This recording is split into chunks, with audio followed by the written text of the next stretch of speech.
Gate बंद कर दो, बुलाने ज़्यादा जा रहा है।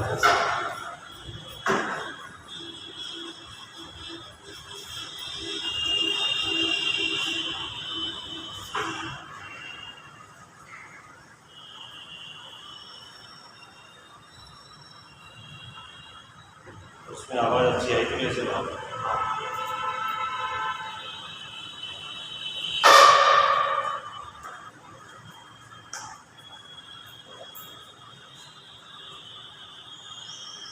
आवाज़ नहीं थी ना, उससे आवाज़ अच्छी है, आवाज़ पूरी अच्छी है।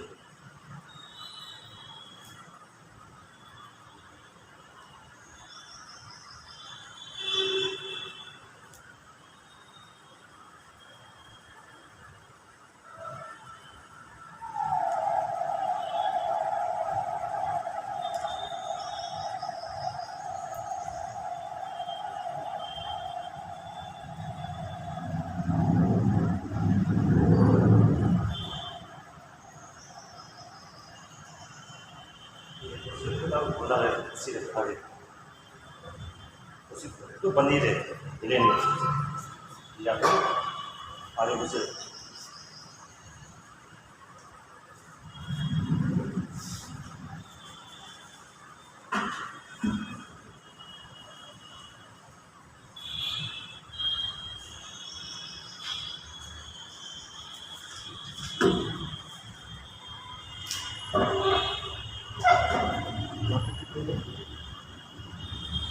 आगे कुछ वाली को शुरू वाली आप दर्ज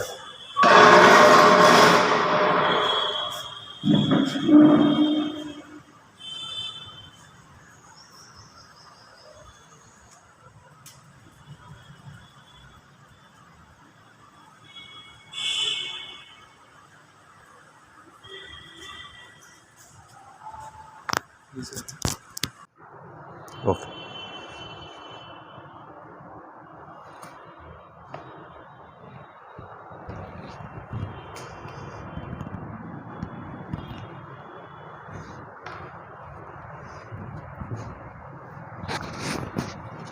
तो आज हम आपको गांधी महात्मा गांधी और उनके द्वारा चलाए गए आंदोलन, महात्मा गांधी के बारे में बताएंगे और चंपारण सत्याग्रह, खेड़ा सत्याग्रह, अहमदाबाद मिल मजदूर आंदोलन और असहयोग आंदोलन तक आज हम लेके जाएंगे, उसे समझेंगे।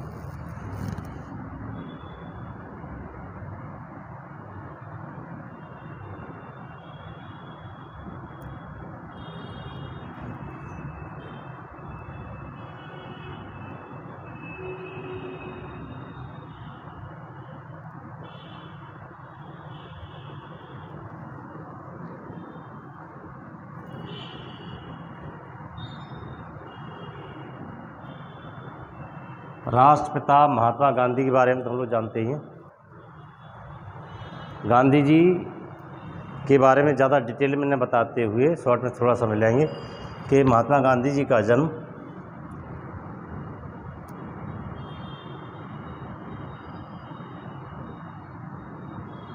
महात्मा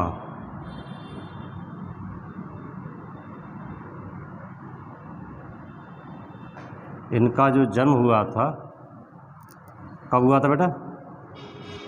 2 अक्टूबर सन 1869 को गुजरात के पोरबंदर में हुआ था। गुजरात के पोरबंदर में हुआ था।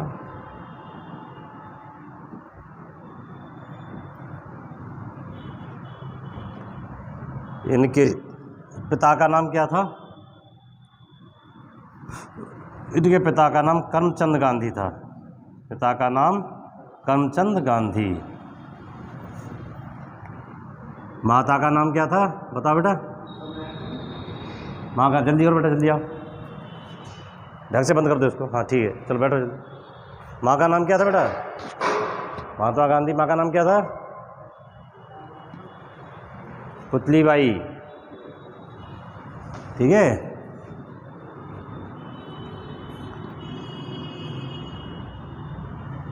और इनकी शादी किससे हुई थी? कस्तूरबा गांधी से। किससे हुई थी? कस्तूरबा गांधी से।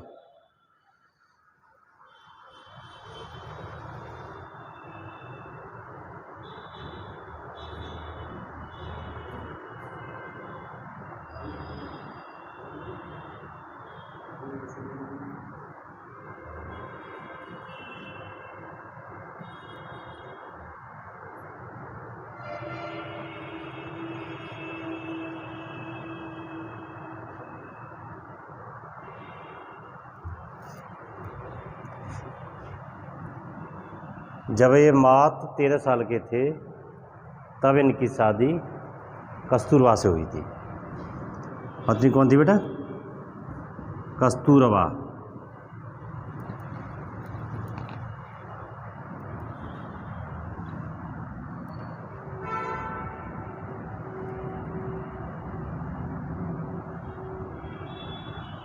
जब शादी हुई तो महात्मा गांधी उम्र कितनी थी? 13 साल के थे। और जब महात्मा गांधी 18 साल के हुए तब उनके पुत्र पैदा हो गया था, 18 साल के। समझे? महात्मा गांधी के 4 पुत्र थे, उन्हें भी हम याद रखेंगे। ठीक है, महात्मा गांधी 4 पुत्र थे, याद ऐसे रखेंगे। हरिमणि रामदेव नाम से एक फॉर्मूला है, हरिमणि रामदेव। कैसे? घटते हुए क्रम में हरिमणि मतलब हरिलाल सबसे बड़े थे, हरिलाल और मणिलाल,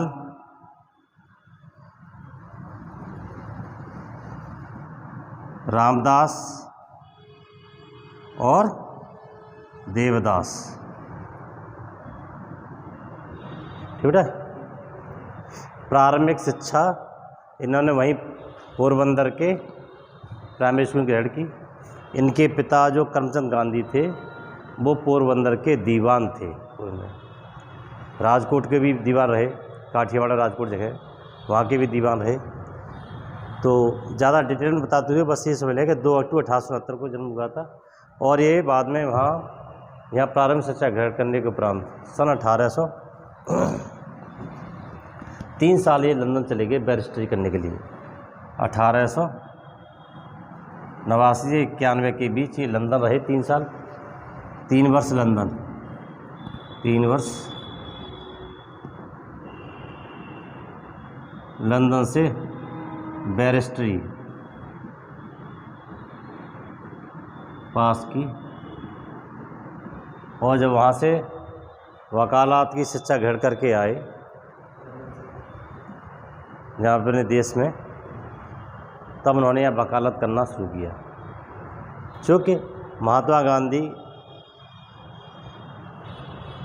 के पिता जो थे वो पोरबंदर के दीवान रह चुके थे, तो यहाँ लंदन से लौटने के उपरांत गांधी जी ने वकालत करना शुरू किया, लेकिन उन्हें मन माफिक जो है काम यहाँ नहीं मिला।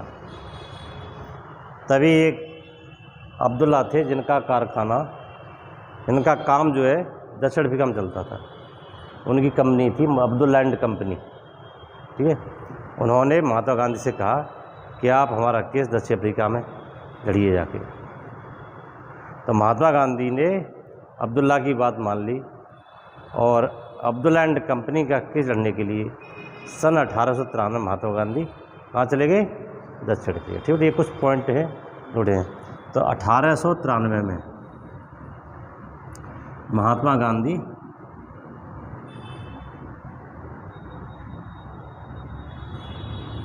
दक्षिण अफ्रीका,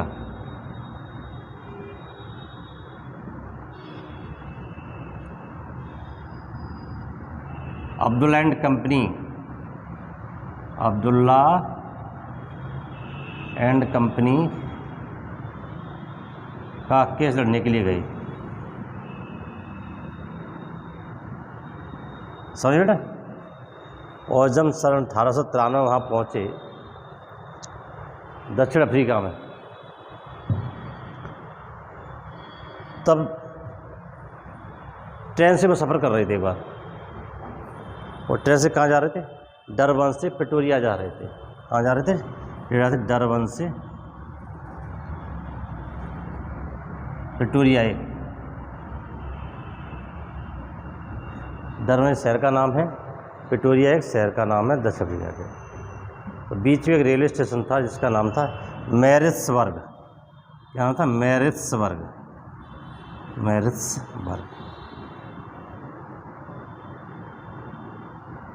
इसको याद रखना है मैसूर को। बीच में रेलवे स्टेशन था। अब क्यों याद रखना है, क्या इंपॉर्टेंस है? मतलब है कि डरबन से प्रिटोरिया जा रहे थे, बीच में एक रेलवे स्टेशन पड़ा था मैरिट्सबर्ग। वहाँ पर एक गोरा व्यक्ति उनके डिब्बे में दाखिल हुआ। उन्होंने देखा एक काला इंडियंस उस डिब्बे में सफ़र कर रहा है।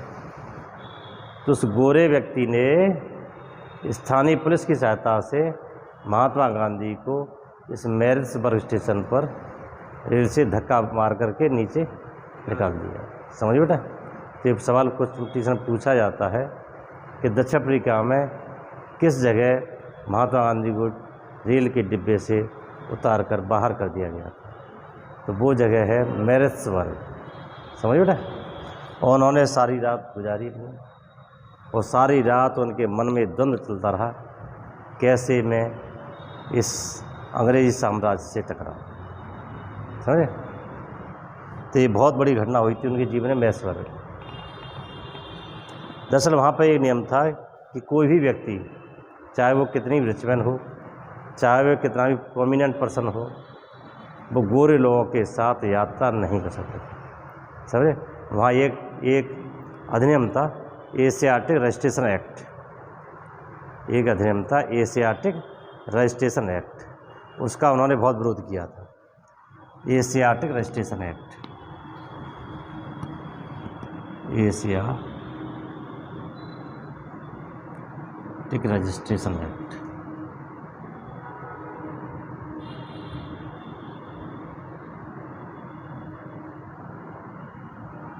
और इस एक्ट को हटाने के लिए उन्होंने एक शिष्टमंडल लंदन भी भेजा। ठीक है? बाद में उन्होंने इस एक्ट को हटवा दिया था। समझ रहे हो? तो हमें आते हैं, डरबन से प्रिटोरिया जा रहे थे, मैरिट्सबर्ग स्टेशन पर उनको ट्रेन के डिब्बे से धक्का मार कर बाहर निकाल दिया। ठीक है? और उन्होंने सन 1894 में महात्मा गांधी के बारे में कौन से बहुत ज़्यादा बेटा, पूरा एक दिन लगेगा फैसला। गांधी एक अपने आप में एक दर्शन है, गांधीवाद। ठीक है ना? तो मैं ज़्यादा पॉइंट्स नहीं बता रहा, कुछ जो सीरियसली इम्पोर्टेंस बता रहा हूँ उन्हीं पॉइंट बता रहा हूँ, बहुत बड़ा है। 1894 में उन्होंने दक्षिण अफ्रीका में नटाल इंडियन कांग्रेस की स्थापना की।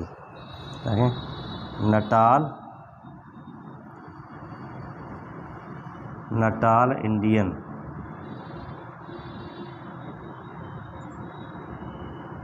कांग्रेस की स्थापना। समझे? सन 1894 में उन्होंने दक्षिण अफ्रीका में नटाल इंग्लिश कांग्रेस की स्थापना की। कहाँ? दक्षिण अफ्रीका में।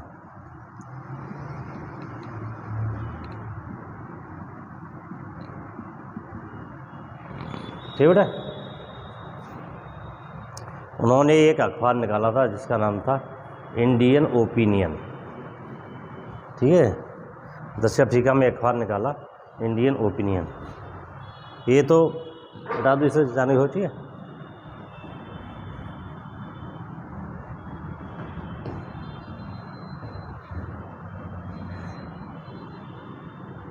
इंडियन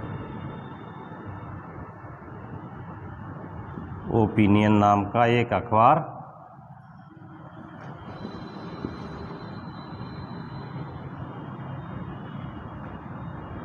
निकाला। इंडियन ओपिनियन नाम का अखबार निकाला और उन्होंने दक्षिण अफ्रीका में 2 आश्रमों की भी स्थापना की। 2 आश्रम जो बहुत इम्पोर्टेंट है, आते रहते हैं, उनको मैं दोनों को बता देता हूँ। एक था फीनिक्स फार्म और एक था टॉलस्टॉय फार्म। एक फीनिक्स फार्म था, एक टॉलस्टॉय फार्म था।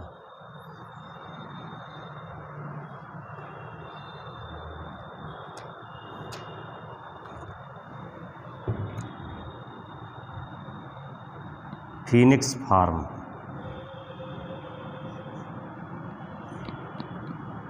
की स्थापना उन्होंने दक्षिण अफ्रीका में की, और एक टॉलस्टॉय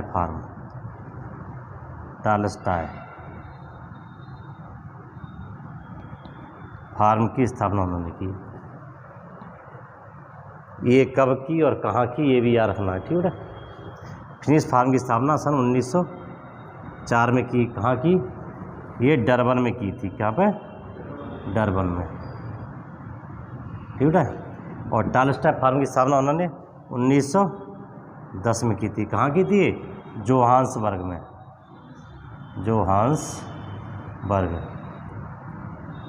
जोहान्सबर्ग में किस लिए फेमस है आजकल? जोहान्सबर्ग सोने का सबसे बड़ा भंडार है जोहान्सबर्ग में। जैसे जोहान्सबर्ग खान, समझ रहे थे? आज भी दक्षिण अफ्रीका सोने और हीरे का बहुत बड़ा प्रोड्यूसर है, ठीक है। किम्बरले खान है वहाँ पे। जोहान्सबर्ग तो सोने के लिए बहुत फेमस है, समझ रहे हो? सोने खाने के लिए। तो ये तो जो है फिनिक्स फार्म की स्थापना डरबन में सन 1904 में की थी, और टॉलस्टॉय फार्म की स्थापना 1910 में जोहान्सबर्ग में की। दरअसल जो महात्मा गांधी थे, महात्मा गांधी भगवद गीता से बहुत प्रभावित थे। रस्किन, टॉलस्टॉय इनके विचारों से बहुत ज़्यादा प्रभावित थे। भगवद गीता से, रस्किन के विचारों से, टॉलस्टॉय इन लोगों के विचारों से वो बहुत प्रभावित थे। तो फिनिक्स फार्म की स्थापना सन 1904 में डरबन ने की, और टॉलस्टॉय फार्म की स्थापना सन 1910 में कहाँ की? जोहान्सबर्ग में की। तो ये चीज़ याद रखेंगे जो कि बहुत ज़्यादा इम्पोर्टेंट है, ठीक है। और जो है एक उन्होंने पुस्तक लिखी थी जो कई बार पूछी गई है। बताओ ये पुस्तक जो गुजराती भाषा में लिखी थी, एक बार पीछे पूछा गया, पूछा ये पुस्तक की रचना किसने की? महात्मा गांधी ने। कौन सी पुस्तक थी? वो बाद में जब दक्षिण अफ्रीका में बात, माई एक्सपेरिमेंट ट्रुथ है वो नहीं, वो बाद में आएंगे। एक पुस्तक उन्होंने लिखी थी हिंद स्वराज, वो भी सही है बेटा, हिंद स्वराज। ये पुस्तक उन्होंने क्या में लिखी? ये गुजराती भाषा में लिखी सन 1909 में। हिंद स्वराज नाम पुस्तक क्या में लिखी थी? गुजराती भाषा में लिखी, ये 1909 में।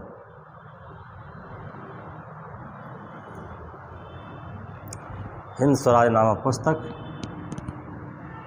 1909 में, किसमें? गुजराती भाषा में।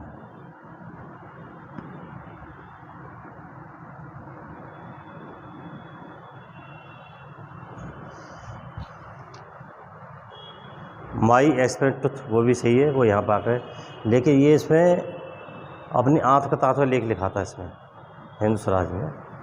तो ये चीज़ याद रखेंगे महात्मा गांधी के बारे में। आप सुनो, महात्मा गांधी अब्दुल एंड कंपनी का केस लड़ने के लिए गए तो 1-2 साल ही थे, लेकिन कितने साल बीत गए? सन 1915 में भारत वापस आए। 1915 में क्या साल हो गई? 1893 से लेकर 1915 तक, यानी पूरे 22 साल आए। कितने साल लग गए? 22 साल। तो गए तो 1 साल के लिए थे, लेकिन पूरे 22 साल लग गए। 22 साल के उन्होंने अपने सत्याग्रह, जो दक्षिण अफ्रीका है ना, अपने सत्याग्रह की एक तरह से प्रयोगशाला बनाया उसको। दक्षिण अफ्रीका में अपने सत्याग्रह का प्रयोगशाला बनाया। उन्होंने सन 1914 तक दक्षिण अफ्रीका में जितने भी काले कानून थे सबको अपने सत्याग्रह के द्वारा हटाने में सफलता प्राप्त की। समझ में? जब वहाँ से उत्साहित हो गए, तब 9 जनवरी सन 1915 को महात्मा गांधी भारत वापस आए। 9 जनवरी, ये डेट याद रखनी है। क्यों याद रखनी है? 9 जनवरी सन 1915 को गांधी जी भारत वापस आए। बीच में एक बार और आए थे, लेकिन छोटा काम करके तुरंत चले गए थे, ठीक है। बीच में एक बार आए थे, मतलब ये नहीं है। तो लगभग उन्हें 22 साल लग गए। अब ये जो डेट इसलिए ज़रूरी है कि 9 जनवरी क्यों इम्पोर्टेंट है बताओ? एक लंबे प्रवास के उपरांत महात्मा गांधी दक्षिण अफ्रीका भारत लौटे। इसे 9 जनवरी को प्रतिवर्ष भारत में प्रवासी भारतीय दिवस मनाया जाता है। समझे बेटा, प्रवासी भारतीय दिवस क्यों मनाया जाता है? इसी डेट को याद रखने के लिए, समझे, इसलिए इम्पोर्टेंट है। 9 जनवरी 1915 को महात्मा गांधी भारत वापस लौटे और यहाँ आकर के उन्होंने भारत की राजनीतिक स्थिति का अध्ययन किया और उनकी मुलाकात होती है गोपाल कृष्ण गोखले से, और महात्मा गांधी ने गोपाल कृष्ण गोखले को अपना राजनीतिक गुरु माना। गोपाल कृष्ण गोखले।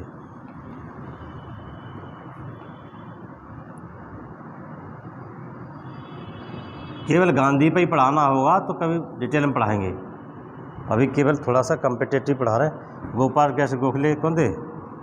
गांधी जी के राजनीतिक गुरु, गांधी जी के राजनीतिक गुरु।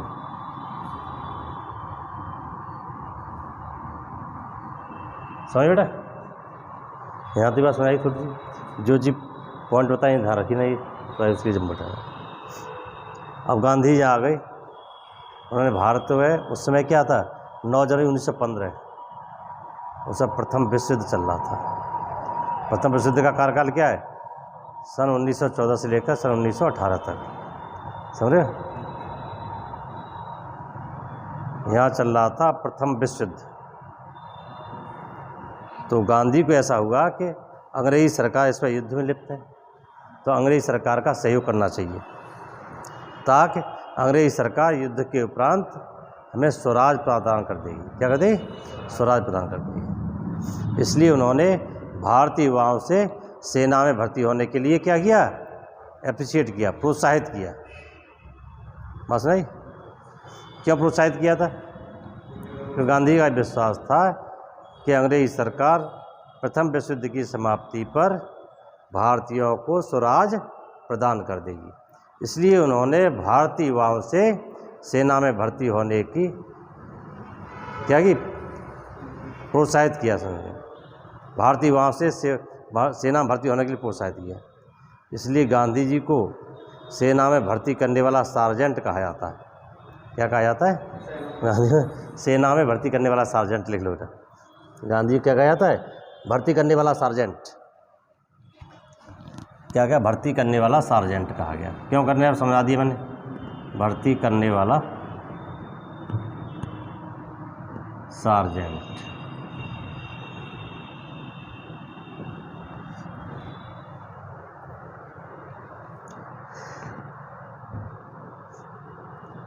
और 1916 में गांधी ने अहमदाबाद के निकट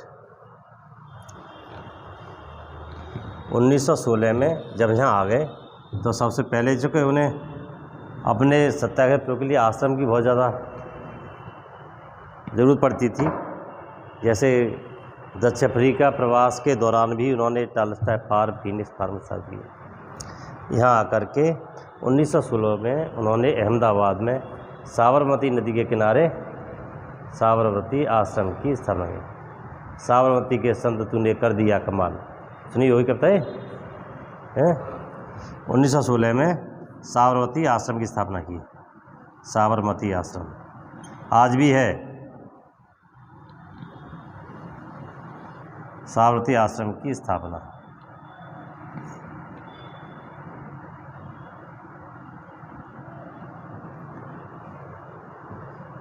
गांधी जी का योगदान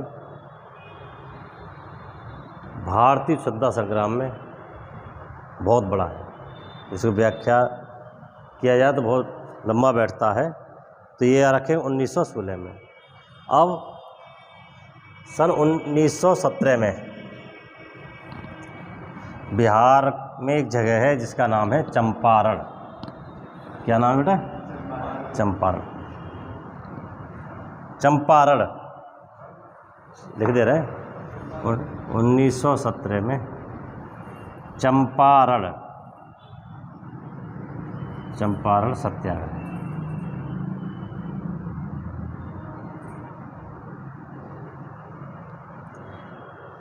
उन्नीस 1917 में बिहार में उन्होंने चंपारण सत्याग्रह किया। इसमें उन्होंने अपने सत्याग्रह का प्रयोग किया। यहाँ पर क्या था बेटा? बिहार में जगह चंपारण, वहाँ पर नील की खेती करते थे। कौन? किसान करते थे।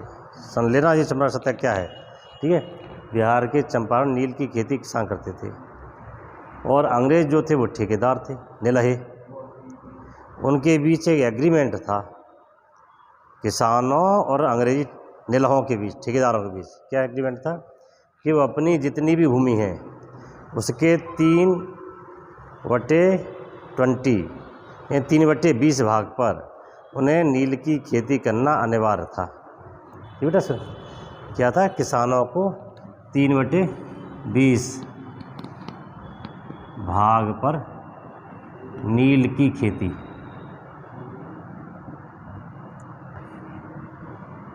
ना अनिवार्य था और उसके एग्रीमेंट था कि इस पर खेती करेंगे और तय दामों पर बेचेंगे। जो तय दाम थे, तय कीमत पर बेचेंगे उन्हीं ठेकेदारों को, हैं, तय कीमत पर बेचने के। और इस पद्धति को क्या कहते थे? इसे कहते तिनकठिया पद्धति। तिनकठिया।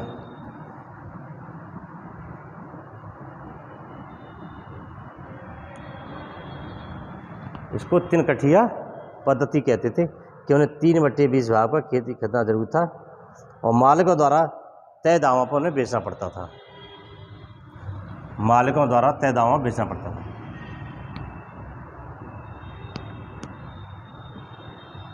द्वारा तय दामों पर बेचना पड़ता था।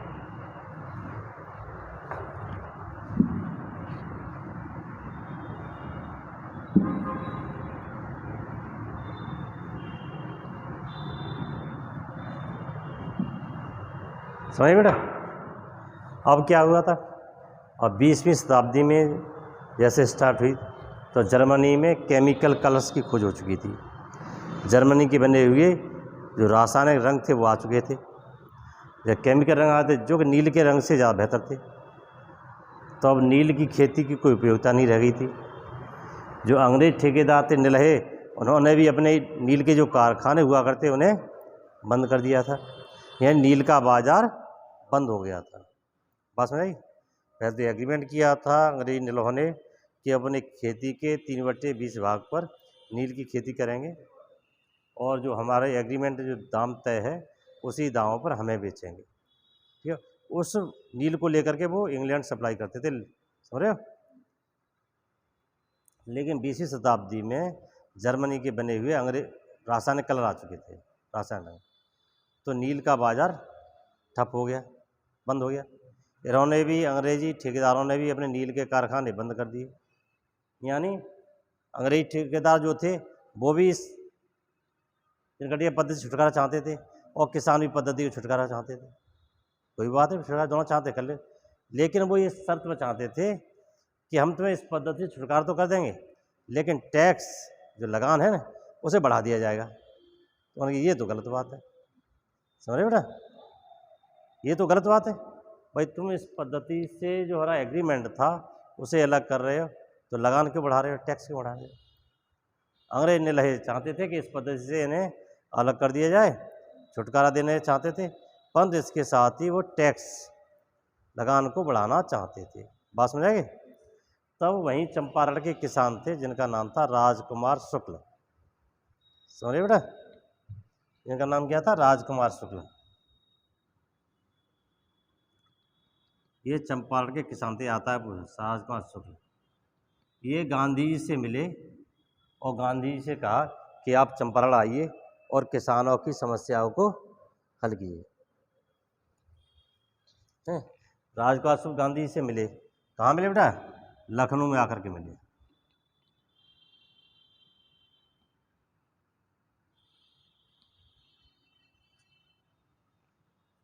ठीक है, समस्या समझ आएगी।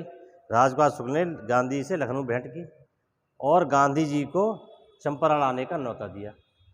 गांधी जी कही ठीक है आते, वो तो वैसे भी दक्षिण अफ्रीका में सत्याग्रह प्रयोग कर चुके थे, और तो ऐसे ही किसी ज़रूरत थी। गांधी जी पहुंच गए चंपारण, लेकिन वहाँ के कमिश्नर ने आदेश दे दिया गांधी जी वापस जाओ। आपको चंपारण घुसने नहीं दिया जाएगा, कमिश्नर ने कह दिया। लेकिन गांधी जी कहाँ मानने वाले थे, वो तो 22 साल अफ्रीका में यही झेल के आ रहे थे सत्या वहाँ ने की नहीं। गांधी जी बोले नहीं, ऐसे नहीं हो सकता, बिना बात सुने आप हमें कैसे वापस भेज दोगे। लास्ट में उनको अनुमति मिलेगी, कमीशन दे दी, चलो ठीक है आप आइए। गांधी जी वहाँ आए, वहाँ पर भेंट की, काफ़ी लोग थे उनके साथ रहे। कौन कौन साथ थे इसके लिए याद रखेंगे, मामा राब्र जैन फॉर्मूला है, देखो कौन कौन साथ थे। महादेव देसाई, महादेव देसाई, मजहरुल हक, राजेंद्र प्रसाद, राजेंद्र प्रसाद, ब्रज किशोर,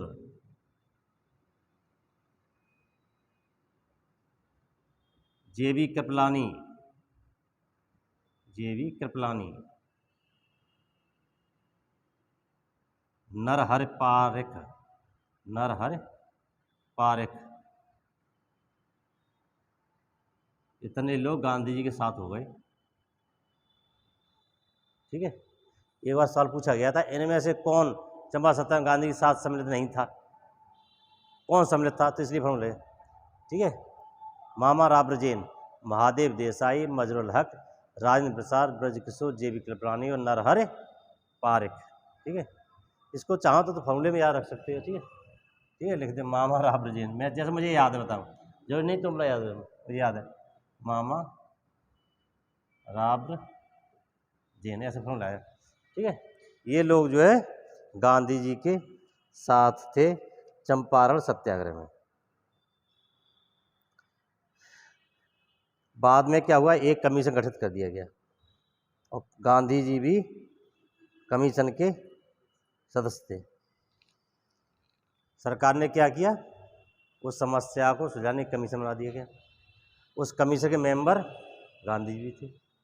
गांधी जी उस आयोग के सदस्यों को समझाने में सफल रहे। क्या समझाने में, कि ये जो है अवैध है और किसानों से जो वसूली की गई है उसे वापस कर देना चाहिए। ठीक है, तो ये जो ठेकेदार थे 25% वसूली पर वापस करने राजी हो गए थे। कितने परसेंट वसूली पर राजी हुए थे, 25% वापस करने पर राजी हो गए। यूरोपीय ठेकेदार जो थे 25% वापस करने पर नहीं को राजी हुए। गांधी का चलो ठीक है, गांधी जी उसे मान लिया, 25% वसूली। यूरोपीय किसानों की 25% राशि वापस करने के लिए राजी हो गए। गांधी जी ने स्वीकार कर लिया।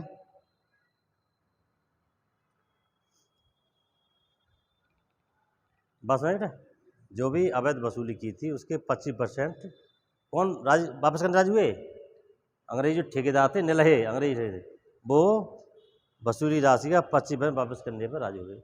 गांधी जी ने उसे स्वीकार कर लिया, मामला समाप्त हो गया। ठीक है, इसी चंपारण में सफलतापूर्वक सत्याग्रह का प्रयोग करने के कारण ही रविन्द्रनाथ टैगोर ने महात्मा गांधी को, वो गांधी जी को महात्मा की उपाधि दी थी। ठीक है, तभी से गांधी जी को क्या कहने लगा, कहने लगे महात्मा गांधी। ठीक है बेटा, लिख लो इसमें। ठीक है, किसने महात्मा की उपाधि किसने दी, महात्मा की उपाधि दी रविन्द्रनाथ टैगोर ने। नाथ टैगोर, ये हो गया तुम्हारा चंपारण सत्याग्रह।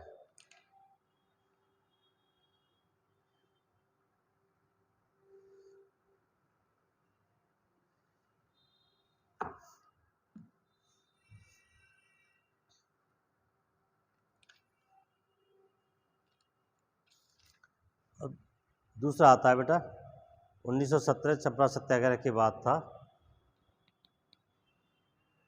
1918 में। ये चंपारण सत्याग्रह क्या हुआ, कहाँ हुआ था बेटा चंपारण सत्याग्रह, बिहार में। ठीक, चंपारण तो है ही, चंपारण सत्याग्रह क्या, चंपारण नहीं तो सबको बता ही देगा। हाँ, बिहार में। ठीक है, अब सन 1918 में चूँकि मिले कहाँ है, अहमदाबाद बहुत मिले, अहमदाबाद के मिल मजदूर आंदोलन किया, इसे कहते हैं 1918 अहमदाबाद मिल मजदूर आंदोलन। अहमदाबाद मिल मजदूर आंदोलन।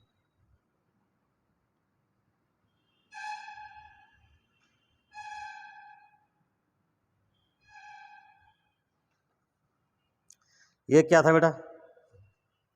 अहमदाबाद में फैला हुआ था प्लेग। क्या फैला हुआ था? प्लेग। तो अहमदाबाद के जो मालिक थे, उन्होंने मजदूरों को प्लेग बोनस दिया था। क्या दिया था? Plague bonus. प्लेग बोनस दिया था। और जब अहमदाबाद में प्लेग की बीमारी समाप्त हो गई, तब उन्होंने कहा जो हमने प्लेग बोनस दिया उसे हम वापस ले रहे हैं। सुनो, पहले अहमदाबाद में फैला हुआ था प्लेग की बीमारी फैली हुई थी। तो अहमदाबाद के जो मिल मालिक जो थे, उन्होंने अपने मजदूरों को प्लेग बोनस दिया था। ठीक है, यानी बढ़ा हुआ वेतन दिया था 35%। ठीक है, और जब अहमदाबाद में प्लेग की बीमारी समाप्त हो गई तो उन्होंने कहा हमने ये बोनस तुम्हें प्लेग की बीमारी के दौरान दिया था, अब चूँकि बीमारी समाप्त हो चुकी है इसलिए इस प्लेग बोनस को समाप्त कर दिया जाता है। तो मजदूरों ने कहा नहीं, ये प्लेग बोनस नहीं समाप्त होना चाहिए। क्यों नहीं समाप्त होना चाहिए? कि बेटा प्रथम विश्व युद्ध के बाद का महंगाई बहुत बढ़ चुकी थी। ठीक है, और जो प्लेग बोनस दिया जा रहा था वो भी अपर्याप्त सा लग रहा था। तो अहमदाबाद के मिल मजदूर थे, उन्होंने जो फिर हाँ अहमदाबाद में, अब यहाँ देखो वहाँ पर तो नहीं। तो गांधी जी वहाँ पहुँचे तो एक वो क्या कहना चाहिए, न्यायाधिकरण एक गठित कर दिया गया कि देखो क्या बात है, क्या नहीं। न्यायाधिकरण गठित करने पर न्यायाधिकरण ने क्या किया? न्यायाधिकरण ने 35% प्लेग बोनस को देना सही ठहराया। न्यायाधिकरण ने क्या? 35% प्लेग बोनस देना, जो मजदूर जो के थे हड़ताल पर चले गए थे।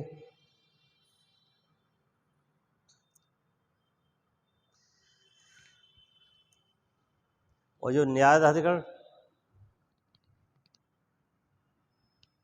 सही ठहराया, किसने? न्यायाधिकरण ने। और न्यायाधिकरण किसने था? न्यायाधिकरण। न्यायाधिकरण जानते क्या होता है? न्यायाधिकरण एक जस्टिस थे जिनका नाम था न्यायाधीश ब्रूमफील्ड।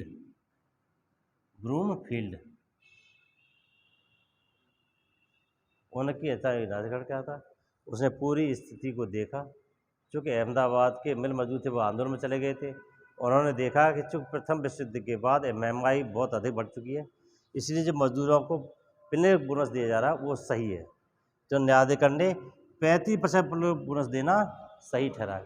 इस फैक्ट को याद रखेंगे, यहाँ 35% प्लेग बोनस देना सही ठहराया। और चंपारण में क्या था? 25% जो अंग्रेजी निलहे राशि वसूल कर ली थी उसको वापस देने पर राजी हो गए थे। अंग्रेजी निलहे किनको? किसानों को।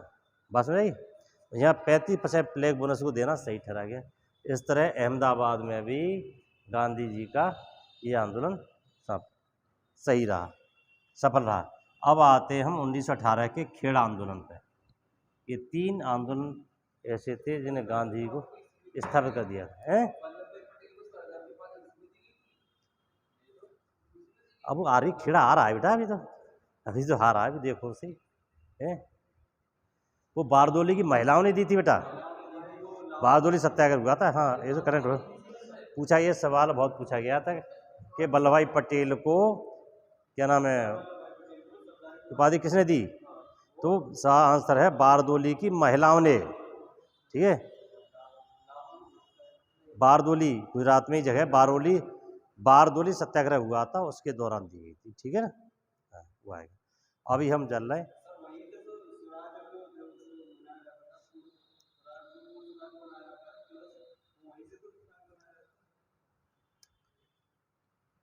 वो अब खिलाफत आंदोलन बताएंगे इसके बाद। ठीक है, खिलाफत आंदोलन का समर्थन किया था गांधी ने, अभी इसी के बाद आएगा, खेड़ा आंदोलन के बाद। ठीक है, तब उन्होंने कहा हमें 1 वर्ष स्वराज चाहिए, नॉन कॉपरेशन मूवमेंट चलाया था। ठीक है, खिलाफत के जस्ट बाद हिंदू मुस्लिम में एकता स्थापित करने के लिए, वो हम अभी ये बताएंगे। सिस्टमेटिक पढ़ते जाओ, ठीक है, तो बढ़िया रहो, नहीं तो गड़बड़ हो जाएगा फिर। हाँ, इसलिए था। अब सुनो, इन तीनों का क्रम भी पूछ लिया जाता है। चंपारण, अहमदाबाद, खेड़ा बड़ा कन्फ्यूज हो जाते हैं। तो देखो 1917 चंपारण के बाद अहमदाबाद हुआ था, फिर 1918 में क्या हुआ, खेड़ा, खेड़ा सत्याग्रह। हाँ हाँ, खेड़ा सत्याग्रह, ठीक है, ऐसे याद रखेंगे, पहले कौन सा हुआ, उसके बाद कौन सा हुआ, फिर खेड़ा सत्याग्रह हुआ सन 1918 में। इसमें क्या थे, ये गुजरात के खेड़ा जिले में हुआ था। किसानों की फसल क्या हुआ था, नष्ट हो गई थी, और सरकार जो फसल नष्ट होने के उपरांत भी लगान में कोई भी छूट नहीं दे रही थी। तो जब फसल नष्ट हो गई तो किसान कहाँ से देंगे, तो गांधी जी के साथ जो है वल्लभ भाई पटेल, खेड़ा गुजरात में जगह है खेड़ा, वहाँ पर क्या था बेटा, किसानों की फसल क्या नष्ट हो गई, और फसल नष्ट होने के उपरांत भी सरकार लगान में कोई छूट नहीं दे रही थी। जब सरकार छूट नहीं दे रही थी, किसान अब लगान कैसे भरें, टैक्स कैसे भरें, बड़ी परेशानी थी। वहाँ के किसानों ने इसका विरोध करना प्रारंभ कर दिया।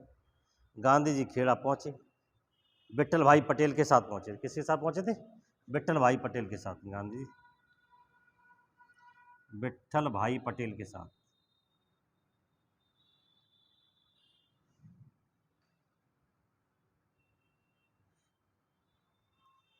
गांधी जी खेड़ा पहुँचे तो उनके साथ और लोग शामिल हो गए, वल्लभ भाई पटेल, इंदुलाल याज्ञिक, ठीक है, खेड़ा में कौन, वल्लभ भाई पटेल। आगे संपर्क स्मेल कैसी आ रही है, वल्लभ भाई पटेल और इंदुलाल याज्ञिक, इंदुलाल याज्ञिक। ये जो मैं पढ़ा रहा हूँ बेटा, ये चीज़ समझ आ गई, जिससे बहुत बड़ी चीज़ समझ आ जाएगी धारा में, इसलिए मैं सोच बता रहा हूँ, बड़े सिस्टमेटिक तरीके से पढ़ा रहा हूँ, कैसे क्या हुई ये चीज़ समझ गड़बड़ हो जाएगी, ठीक है। खेड़ा में खेड़ा सत्याग्रह क्या बता दिया, ये किसानों का था, ये मजदूरों का था, ये किसानों का था। नीली खेती संबंध था, पूछा नीली खेती कभी ज़्यादा, नीली खेती किस में थी, अहमदाबाद में थी, किस, कभी नहीं होना, कभी नहीं, देखो साफ लगा दिया, अहमदाबाद मिल मजदूर, यानी वहाँ के टेक्सटाइल कंपनी जो थी, फैक्ट्री जो थी, उनके मजदूरों ने क्या किया था, आंदोलन किया था। हालांकि जो टेक्सटाइल के जो मिल वाले थे वो भी गांधी जी के मित्र थे, ऐसी बात नहीं, समझ रहे हो।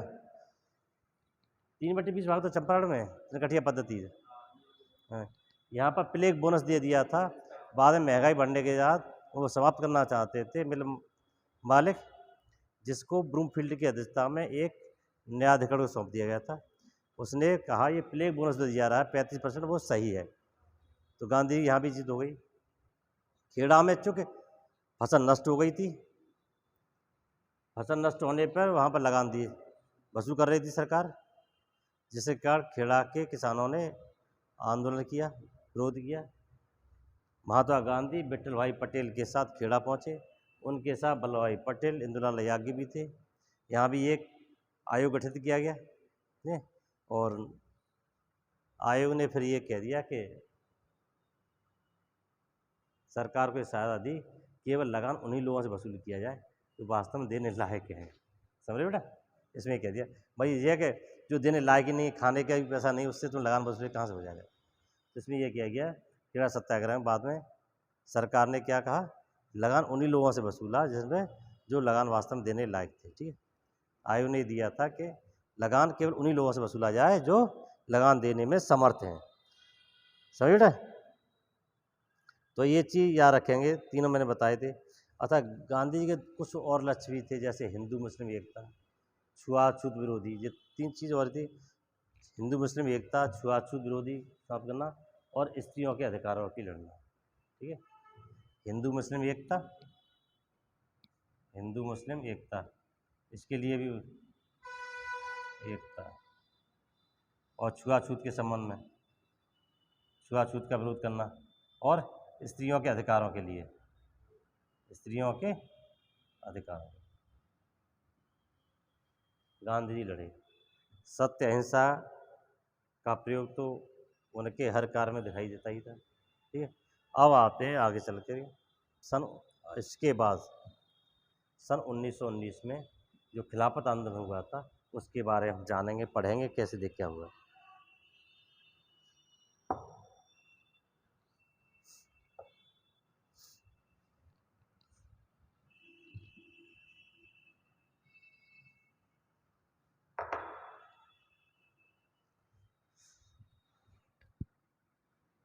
खिलाफत आंदोलन, देखो खिलाफत आंदोलन का विस्तारित रूप ही था असहयोग आंदोलन, नॉन कोऑपरेशन मूवमेंट, ठीक है।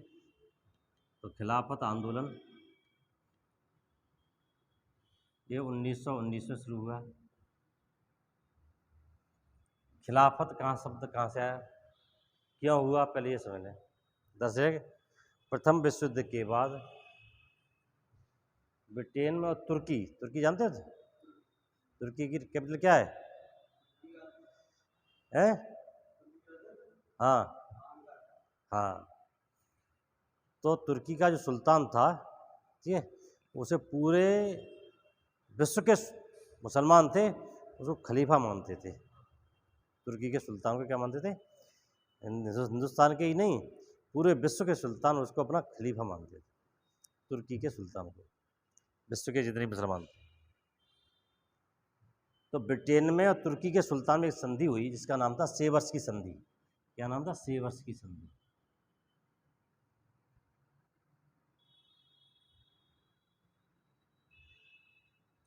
देख लो, ब्रिटेन एंड तुर्की के बीच, ब्रिटेन एंड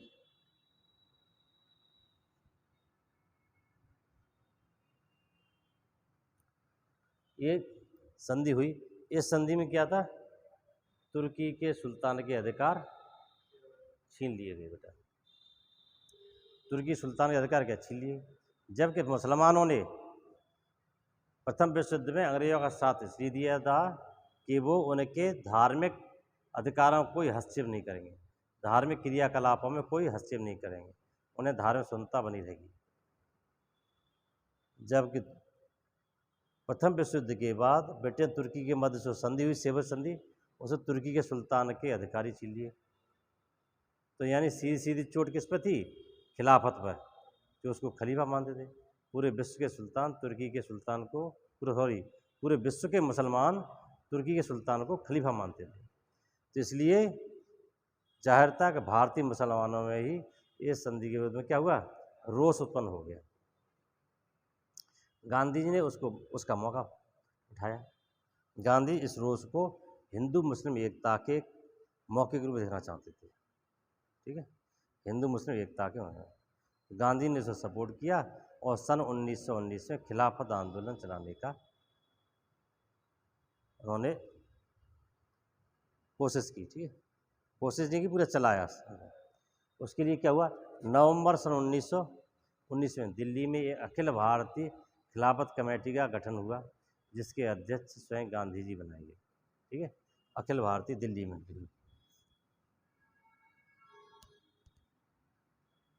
अखिल भारतीय खिलाफत कमेटी, अखिल भारतीय खिलाफत कमेटी,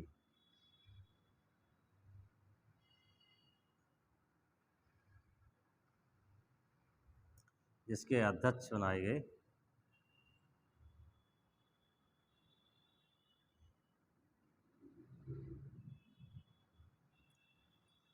दिल्ली में एक अखिल भारतीय खिलाफत कमेटी का गठन हुआ और जिसके अध्यक्ष बनाए गए गांधी जी, ठीक है, इनको अध्यक्ष चुना गया और इनके सुझाव पर ही असहयोग स्वदेशी की नीति अपनाई गई। इसमें और कौन कौन लोग शामिल थे? मौलाना मोहम्मद अली, शौकत अली, ठीक है, अजमल खां, हसन मोहानी, अबुल कलाम। ये कमेटी कब गठित की बेटा? 1919 में ही, ठीक है, ये 1919 में ही। और लोग शामिल कौन से थे?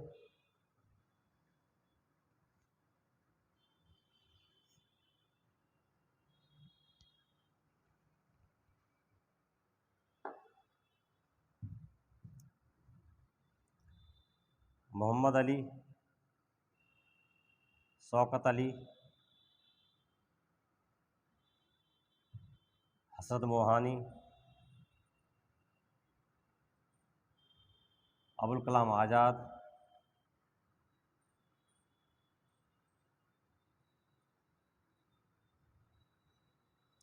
और एक प्रतिनिधिमंडल इंग्लैंड भेजा गया। काय के लिए भेजा गया था? इसी खिलाफत आंदोलन में जो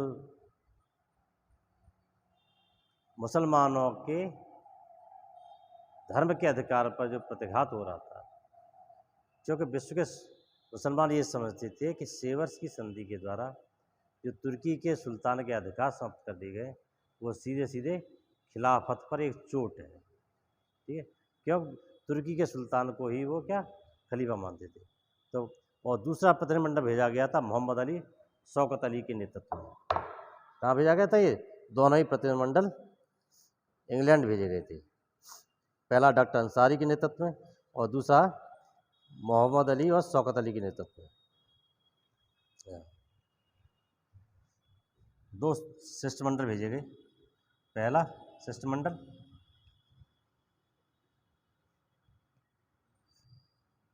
डॉक्टर अंसारी के नेतृत्व में और दूसरा शिष्टमंडल किसके नेतृत्व में? ये मौलाना मोहम्मद अली, याद रख लो, मौलाना मोहम्मद अली।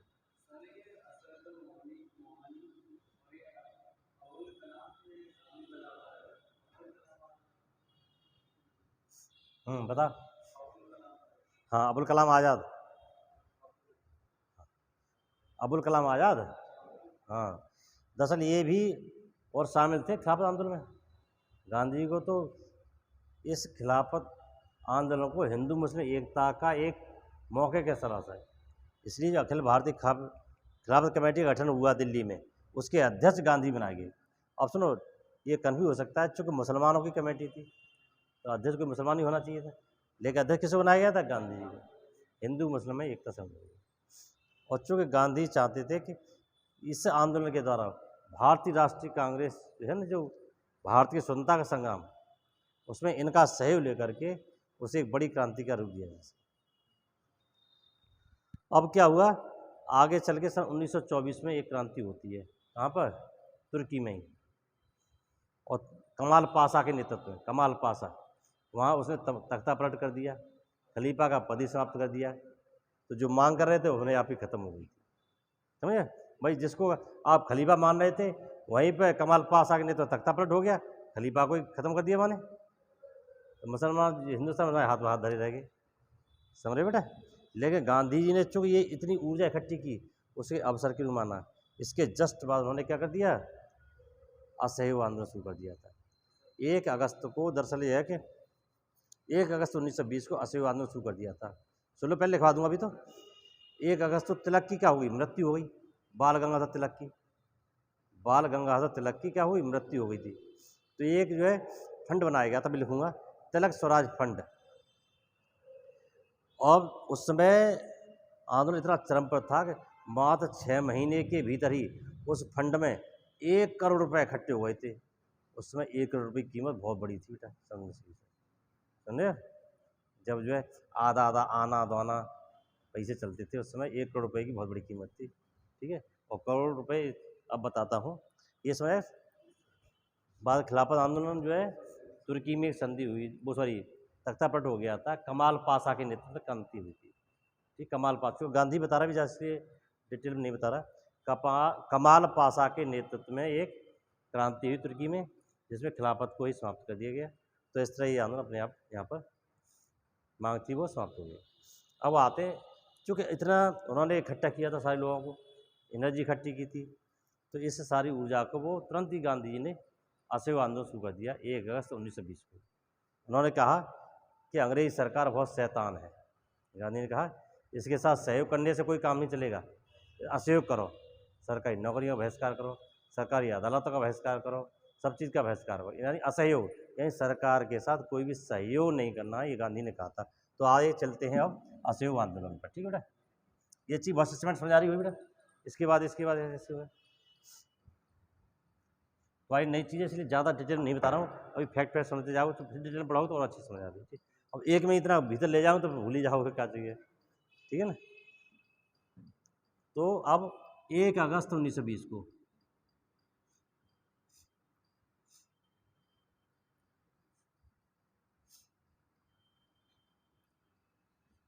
असहयोग आंदोलन।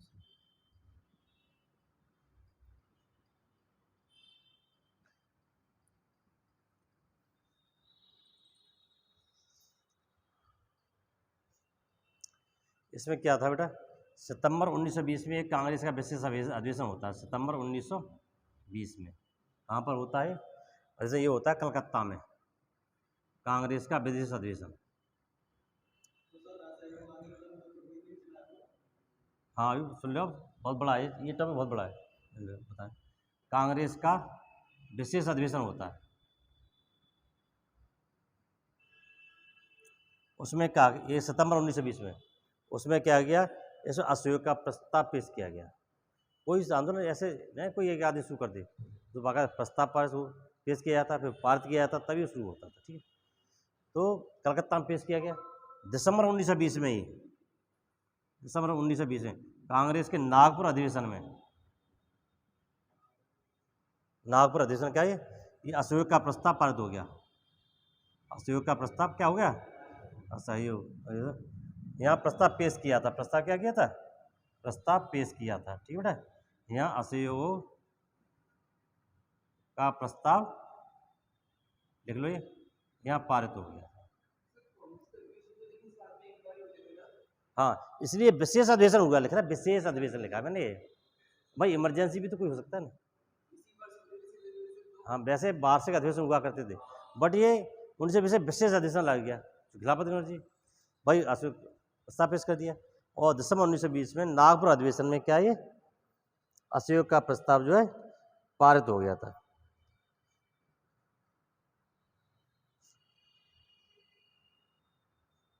अंतिम रूप से पारित कर दिया गया था। गांधी जी ने कलकत्ता में कहा, मैंने बताया भाई कि अंग्रेज सरकार बहुत शैतान है, इनके साथ कोई सहयोग नहीं करना चाहिए, अंग्रेज सरकार को भूलों पर कोई दुख नहीं है, हम कैसे स्वीकार कर सकते हैं कि नवीन व्यवस्थाएं हमारे स्वराज का मार्ग प्रशस्त करेंगे। एनी बेसेंट ने क्या कहा इस प्रस्ताव के बारे में कि है सबसे बड़ा धक्का है, मूर्खतापूर्ण विरोध है, समाज और सभ्य संघ जीवन के विरुद्ध एक संघर्ष है। जब प्रस्ताव पेश किया तो कुछ लोगों ने इसका विरोध किया। किसने विरोध किया, सुरेंद्रनाथ बनर्जी, ना सुरेंद्रनाथ बनर्जी, इन्होंने विरोध किया था। सुरेंद्रनाथ बनर्जी, मदन मोहन मालवीय, चित्रंजन दास, विपिन चंद्र पाल, मोहम्मद अली जिन्ना, शंकर नायर, सर नारायण चंद्राकर प्रारंभ में का विरोध किया।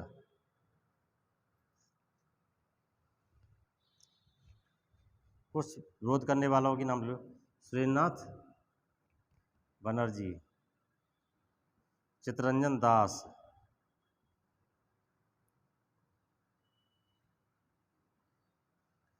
एनी बेसेंट ने विरोध किया था।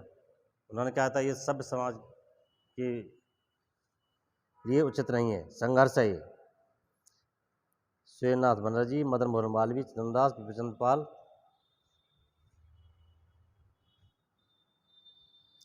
मदन मोहन मालवीय, विपिन चंद्रपाल,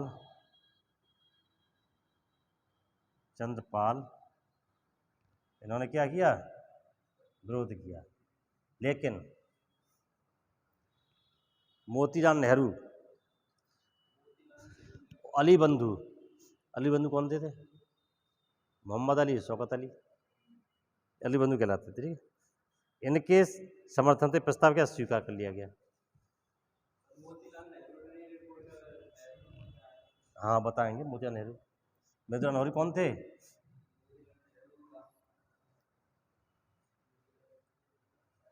मोतीलाल नेहरू जवाहरलाल नेहरू के पिता थे, वो भी बैरिस्टर थे। ठीक है, इन्होंने तो विरोध किया, लेकिन मोतीलाल नेहरू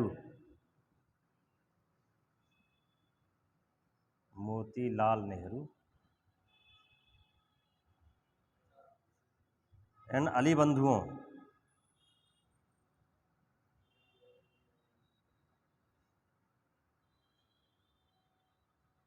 के सहयोग से प्रस्ताव पारित हो गया, के सहयोग से प्रस्ताव पारित हो गया।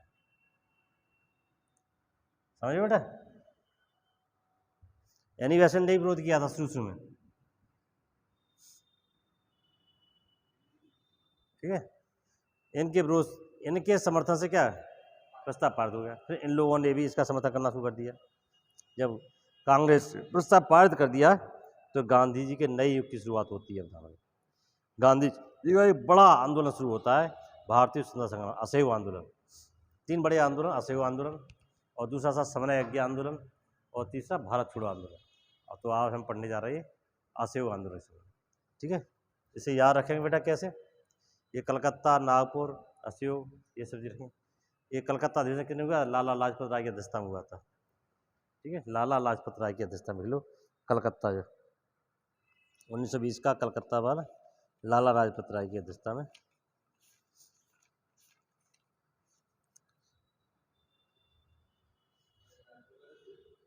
हम्म,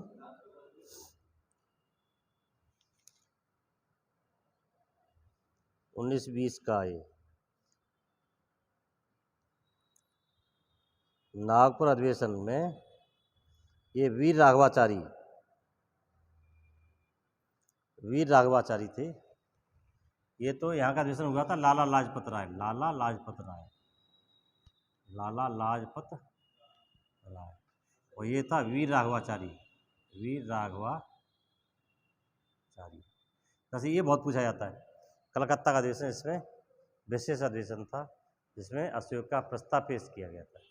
पूछा किस अधिवेशन में असहयोग का प्रस्ताव पेश किया गया था, कलकत्ता अधिवेशन में। किस अधिवेशन, अंतर थोड़ा सा डिफरेंस है, किस अधिवेशन में असहयोग का प्रस्ताव पारित हुआ था, नागपुर अधिवेशन में, ठीक है। दोनों असहयोग आ रहा, थोड़ा सा कन्फ्यूज है, ठीक है। मैं भी कई एक बार गलत कर गया था, लेकिन गलत नहीं हुआ, समझो। तो यहाँ तो पेश किया गया था, असहयोग का प्रस्ताव पेश, दोनों शब्द आ रहा है प्रस्ताव, और यहाँ पर लगा प्रस्ताव को पारित कर दिया था। इन लोगों ने विरोध किया था, लेकिन इनके सहयोग से प्रस्ताव को पारित कर दिया गया था। और इसमें काम क्या था बेटा, जैसे नाम से इसमें असहयोग, यानी अंग्रेजी सरकार का कोई भी सहयोग नहीं, इसे कुछ करना था, वो आप देख लो, समझ लो क्या क्या बातें थी। प्रमुख बातें कि सरकारी उपाधियों, अवैतनिक पदों को छोड़ दिया जाए, जितने भी उपाधियां सरकारी उपाधियों को छोड़ दिया जाए। इसमें था सरकारी अदालतों का बहिष्कार किया जाए,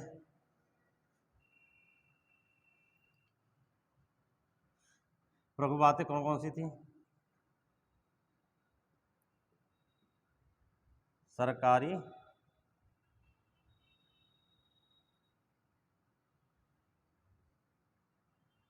उपाधियों का त्याग।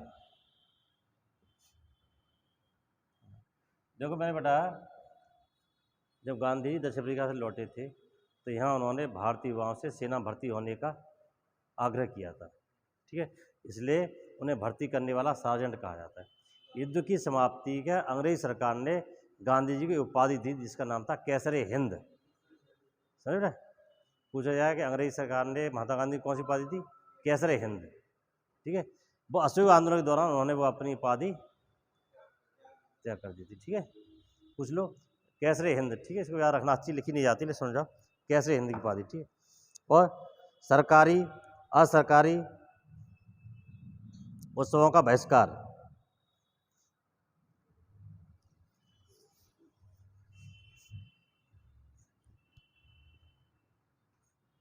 सरकारी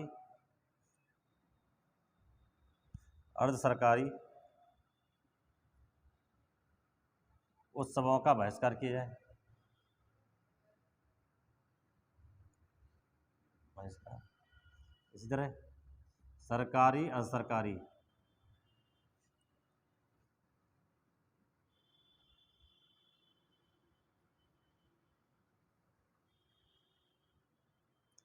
कॉलेजों का बहिष्कार,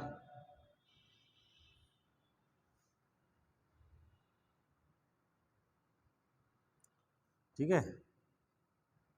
और सरकारी जो अदालतें थीं, अदालत सरकारी होंगी, ठीक है, इनका बहिष्कार किया है।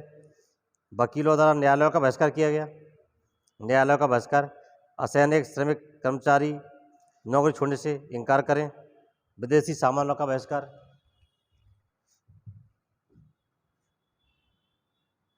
न्यायालयों का बहिष्कार, वकील जो न्यायालयों का बहिष्कार करें, विदेशी वस्तुओं का बहिष्कार,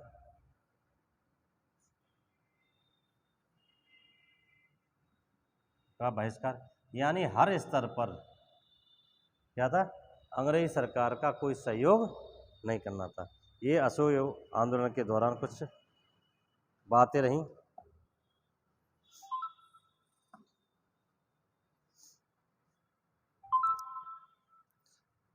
असैनिक श्रमिक कर्मचारी वर्ग नौकरी करने से इनकार करें। जो कर्मचारी वर्ग है, असैनिक, श्रमिक, कर्मचारी नौकरी करने से मना करें। ये कुछ बातें थी असहयोग आंदोलन की, जो कि असहयोग प्रस्ताव में पेश की गई थी। अब इसका कार्यान्वयन कैसे क्या होता है ये हम देखोगे।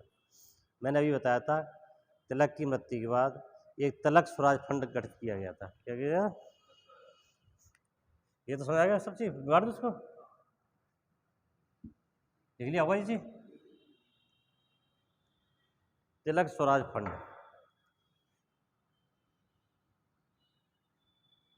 तिलक स्वराज फंड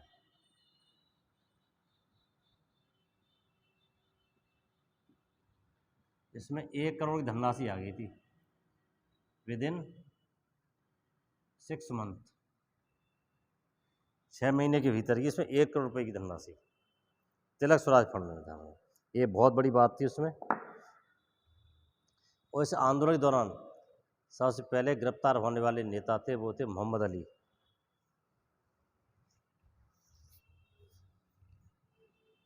याद रखो, आंदोलन के दौरान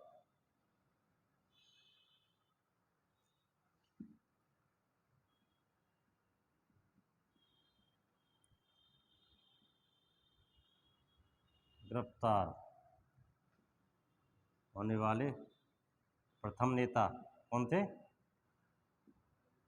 मोहम्मद अली।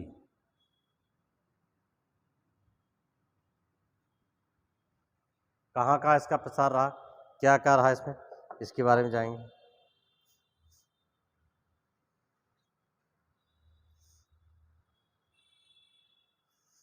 इसका अलग अलग है, अलग अलग इसका प्रसार रहा।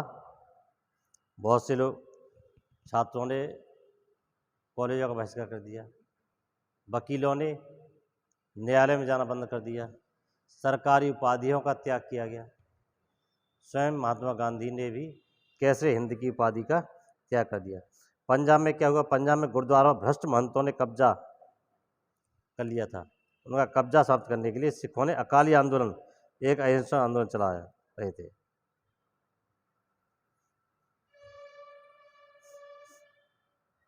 इसमें लगभग 60,000 लोगों को बंदी बनाया गया था बेटा इसमें।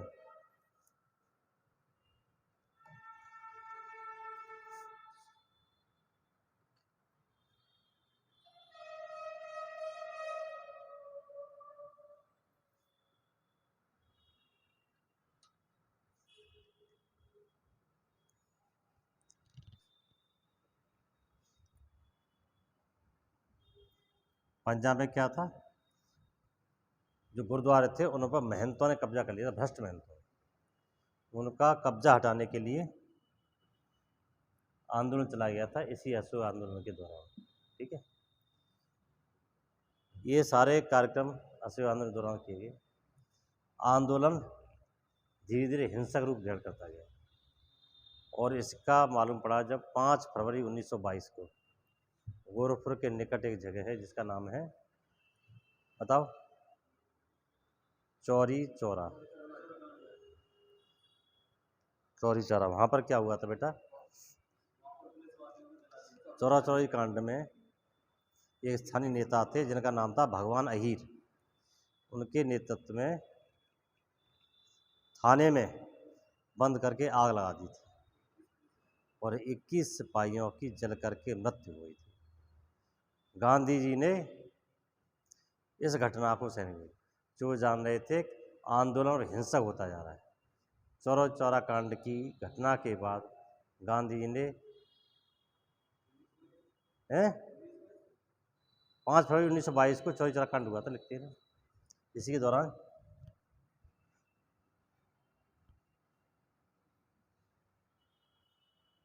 5 फरवरी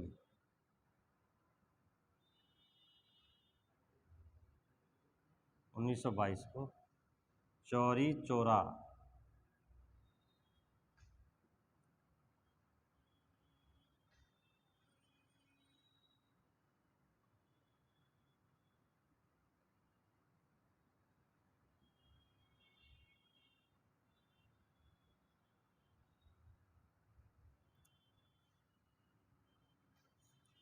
इसमें क्या हुआ था, 5 फरवरी 1922 को पूर्व की जगह है चौरी चौरा, वहाँ पर भगवान अहिर के नेतृत्व में आंदोलित भीड़ ने सिपाहियों को थाने बंद करके आग लगा दी थी, जिसके कारण 21 सिपाही जलकर राख हो गए थे।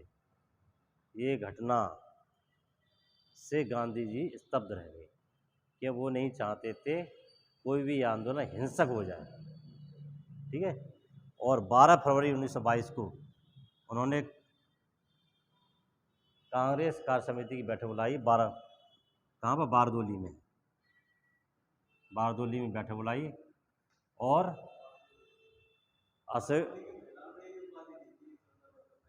हाँ वो बोला कि बारदोली सत्याग्रह है वो है। यहाँ पर कांग्रेस कार्य समिति बैठक बुलाई और असहयोग आंदोलन को समाप्त कर दिया गया। कब? 12 फरवरी 1900, देखो 12 फरवरी 1922 को बारदोली की कांग्रेस से कार्य समिति की बैठक बुलाई और असहयोग आंदोलन को यहाँ पर स्थगित कर दिया गया।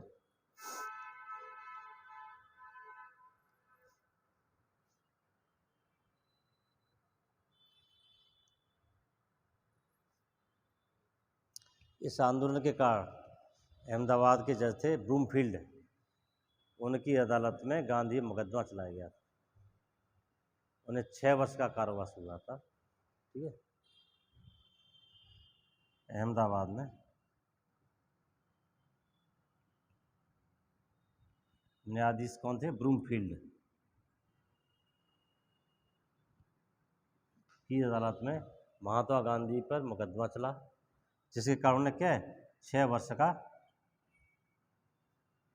कारावास हुआ था, की सजा सुनाई गई थी। 6 वर्ष कारावास की सजा सुनाई गई थी। 18 मार्च 1922 को ये बात हुई थी, 18 मार्च 1922।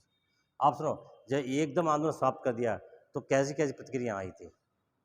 आंदोलन चूंकि नहीं चाह रहे थे कि आंदोलन समाप्त हो। मोतीलाल नेहरू कह रहे थे कि यदि कन्याकुमारी के गांव में कोई अहिंसा का पालन नहीं करता, कन्याकुमारी नीचे है, तो इसका मतलब ये नहीं है कि सजा हिमालय के किसी व्यक्ति को दी जाए। वो नहीं चाहते थे कि आंदोलन जो है समाप्त हो। बहुत से लोगों ने इस आंदोलन का विरोध किया, नहीं चाहते थे कि आंदोलन समाप्त हो, लेकिन आंदोलन के हिंसक होने की वजह से क्या हुआ, गांधी जी ने आंदोलन का समाप्त घोषित कर दिया गया। इस तरह असहयोग आंदोलन समाप्त हुआ। बेटा अब मैं पढ़ाऊंगा आपको स्वराज पार्टी के बारे में, लिख लो इसको।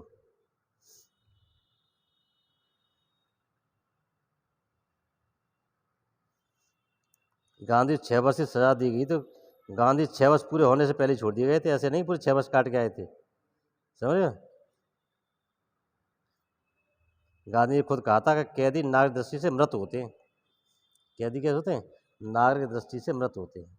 चलो इसे अब खत्म करते हैं। अब आते हैं स्वराज पार्टी में। स्वराज पार्टी है,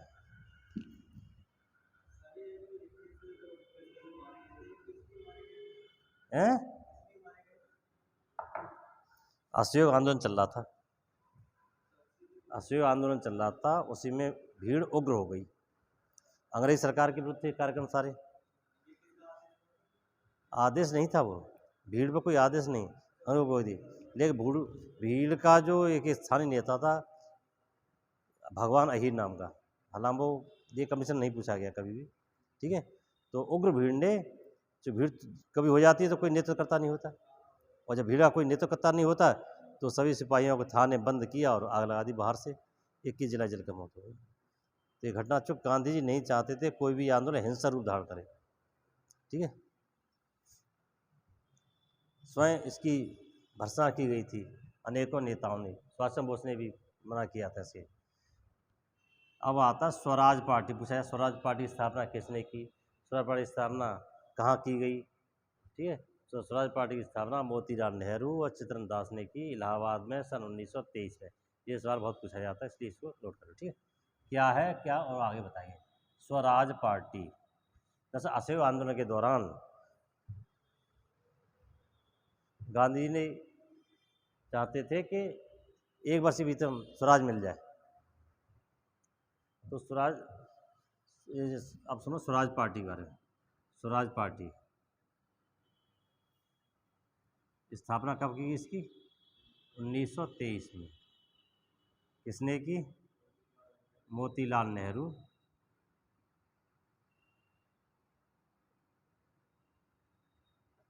और चित्तरंजन दास ने। कहाँ की बेटा, इलाहाबाद। स्वराज पार्टी की स्थापना मोतीलाल नेहरू चित्तरंजन दास ने इलाहाबाद में की।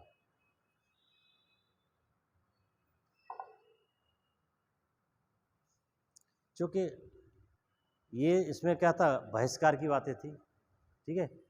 तो जो स्थायी उस समय के तत्कालीन नेता थे उनके क्या आगे जो विधान परिषद के चुनाव आ रहे हैं उनमें भाग लिया जाए कि नहीं लिया जाए, जो कांग्रेस की तरफ से बैन था।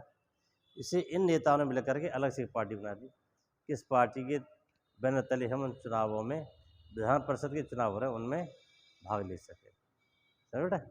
जो कांग्रेस की तरफ से क्या रोक लगा दी थी हर चीज़, सरकारी कार्यक्रमों पर सब चीज़। तो मोतीलाल नेहरू और चित्तरंजन दास दोनों ने मिलकर के इलाहाबाद में स्वराज पार्टी की स्थापना की। स्वराज पार्टी का उद्देश्य क्या था,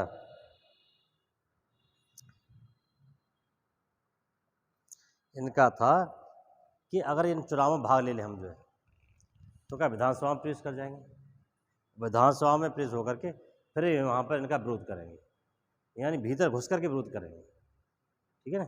जैसे अभी हाल ही तुम देखा होगा कि वो अखिलेश यादव और आजम खान ने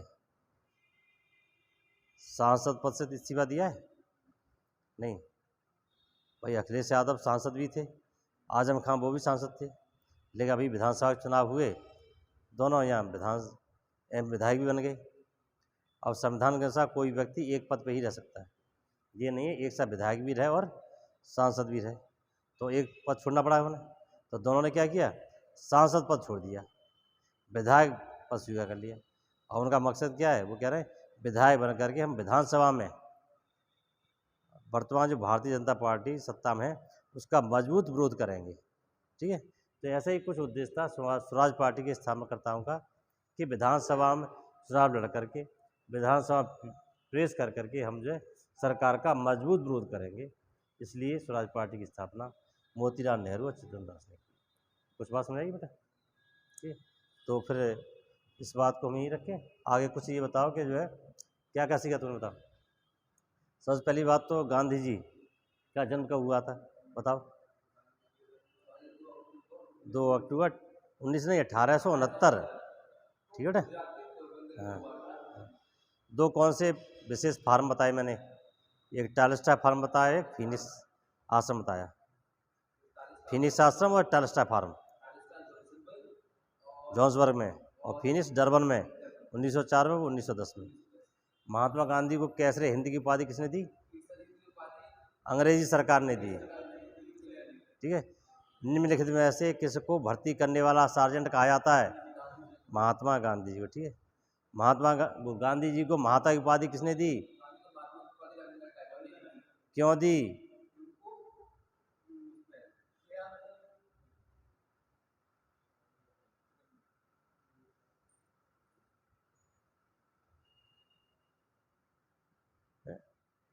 बताया था ना अभी, महात्मा गांधी को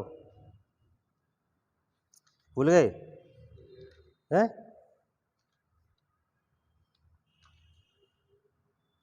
पहला कौन सा सत्याग्रह किया था उन्होंने? चंपारण सत्याग्रह बताया था ना। चंपारण सत्याग्रह के दौरान ही रविन्द्रनाथ टैगोर ने गांधी जी को महात्मा की उपाधि दी थी। ये पूछा जाता है कि महात्मा गांधी को राष्ट्रपिता की उपाधि किसने दी थी?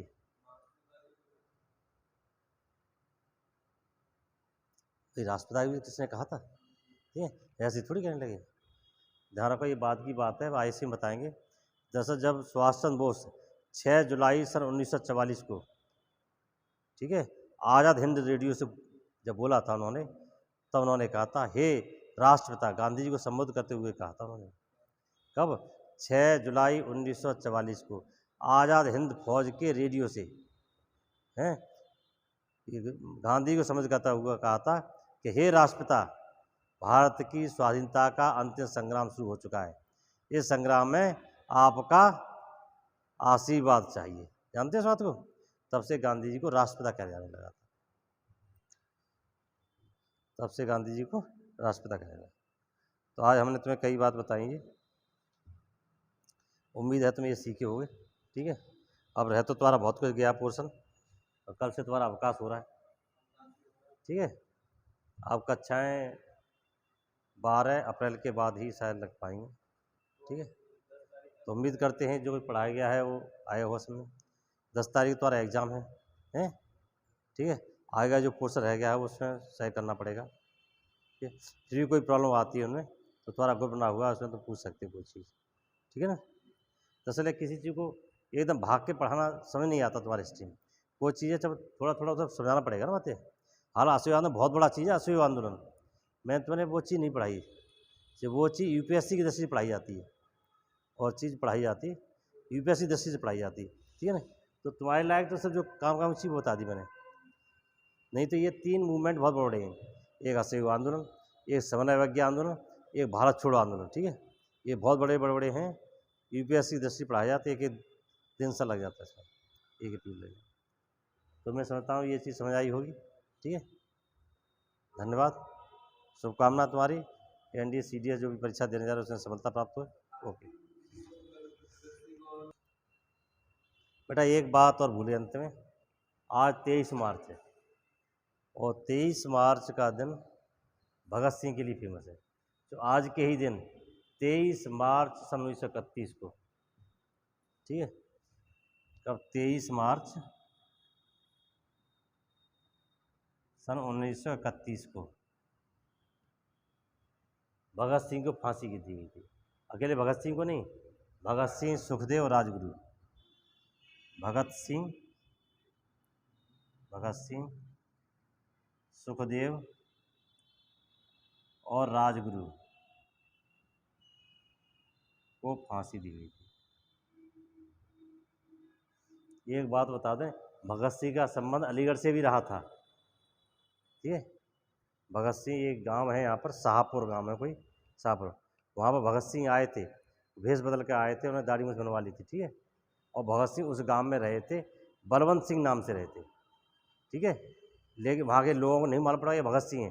जब यहाँ से गए, बोले पंजाब जा रहा हूँ ट्रेन करके, तो पंजाब में जाकर के इधर की ट्रेन में बैठ गए थे। तो बाद में मालूम पड़ा कि 23 मार्च जब 1931 को फांसी दी गई, तो उस गांव के लोगों को एहसास हुआ कि भगत सिंह जैसे क्रांतिकारी हमारे गांव में ही रह गए। 18 महीने रह के गए थे, यहीं गांव है शाहपुर कोई। ठीक है, उनका संबंध अलीगढ़ से भी रहा था, लेकिन लोगों को पहचान जब हो पाई जब वो यहाँ चले गए। उनका संबंध आगरा से भी रहा था। तो भगत सिंह की फांसी जो है ना, ये ऐसे क्रांतिकारी थे जो बहुत, जब इनकी फांसी दी गई तो बहुत कम उम्र थी, उम्र भी नहीं 23 साल ही थी। ठीक है, तो कम उम्र में ऐसे प्रतिमा स्थापित कर दिए गए जो आगे के क्रांतिकारियों के लिए एक जो है मार्गदर्शक के रूप में सिद्ध हुए। ठीक है, धन्यवाद। कद बंद